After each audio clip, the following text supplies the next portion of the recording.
Это видео было снято еще зимой прошлого года. На записи молодой военнослужащий исполняет песни на редкость высоким голосом сразу на нескольких языках. Уже в мае о голосистом солдате заговорили в интернете. Пользователи социальных сетей, восхитившись его уникальными вокальными данными, сравнили талантливого парня с известным казахстанским певцом Димашем Кудайбердиевым.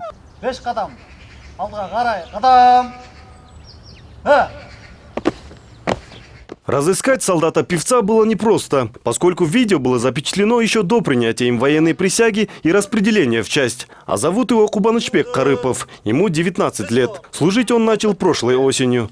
Говорила ласково, не забудь. Буду я отличником, так и знай. Только ты мне с письмами помогай.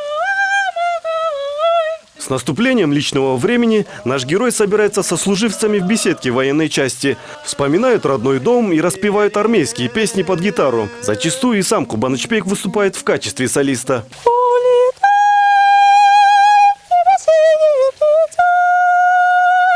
Как выяснилось, никакого музыкального образования Кубанычбек не получал, а свой талант искусно брать высокие ноты обнаружил в 13 лет, когда подпевал услышанные песни по радио или телевизору. Честно говоря, до армии это как бы не замечалось. Просто дома редко слышали. Просто сам обнаружил, не в детстве, где-то в классе 6, наверное. Когда я кричал, у меня тонкий голос получался, из-за этого я пел просто не таким голосом, а своим голосом. У меня иногда просто получалось вот таким тонким голосом, высоким голосом, как сказать, петь.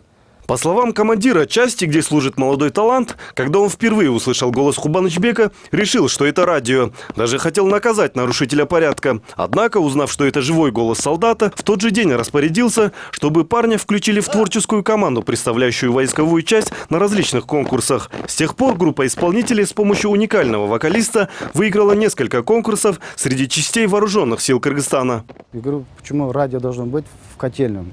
Зашел, там нет никаких радио, там солдат. Стоит рядовой Карыпов. Я говорю, кто поет? Говорю, я. Вот с этого момента мы его ценим, мы его постоянно включаем. И всегда мы гордимся данным солдатом. Солдат, поразивший интернет-пользователей невероятно высоким и чистым голосом, несет службу вот в этой военной части. До окончания срока службы ему осталось чуть более 2 месяцев. После в планах у Кубанычбека Карыпова продолжить военную карьеру. Айбек Айтбаев, Урмат Аханбекулу, НТС.